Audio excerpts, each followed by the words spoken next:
అరే ఏంది fab bro, first match చెన్నైతోని చెన్నైలో పడింది. మనం ఏం చేయాలి? అరే నువ్వైతే ఏం భయపడకు విరాట్ బ్రో, మనమున్న ఫామ్కి చెన్నైని ఈజీగా విసుకుతాం. ఒట్టిగానే మనకి 2 పాయింట్లు వచ్చినట్టే. అరే ఏం మాట్లాడుతున్నావు ఫ్యాబ్ బ్రో, మీపై ఉన్న మా రికార్డ్ చూసి కూడా నువ్వు అలా మాట్లాడుతున్నావా? అరే నువ్వు చెన్నైకి వచ్చి చెన్నైనే పిసుకుతానంటున్నావు, ఇది మీ వల్ల కాదు. అరే లేకపోతే ఏంటి జడ్డు బాయ్, మీకల్లా ఫాస్ట్ బౌలర్ అయినటువంటి పతిరైన ఇంజూర్లో ఉన్నాడు, అలాగే ఓపెనర్ అయినటువంటి డేవిడ్ కర్నే కూడా ఇంజూర్లో ఉన్నాడు.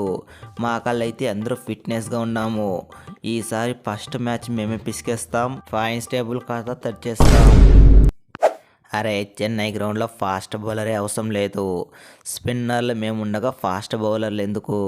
చెన్నై అంటే స్పిన్, స్పిన్ అంటే చెన్నై, పిసికిపారు దుబ్బుతాం. అరే ఇక ఓపెనింగ్ విషయానికి వస్తే అందరూ ఓపెనర్లే, నెంబర్ 1 నుంచి నెంబర్ 10 వరకు అందరూ ప్లేయర్సే. అరే మీ దగ్గర అయితే ఒక స్పిన్నర్ కూడా లేదు, ఇక ఫిక్స్ అయిపోండి, ఫస్ట్ మ్యాచ్ మాదే.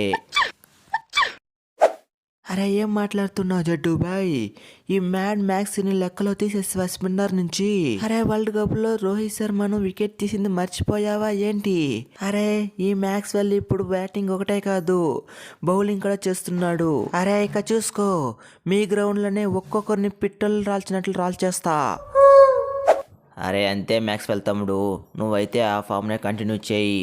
ఫస్ట్ మ్యాచ్ మనమే గెలవాలి, పాయింట్స్ టేబుల్ ఖాతా మనమే ఓపెన్ చేయాలి. అరే మీరు ఖాతా ఎలా ఓపెన్ చేస్తారో అది చూస్తాం, ఈ ధోనితో అవన్నీ కుదరదమ్మా, దబిడి దిబిడే.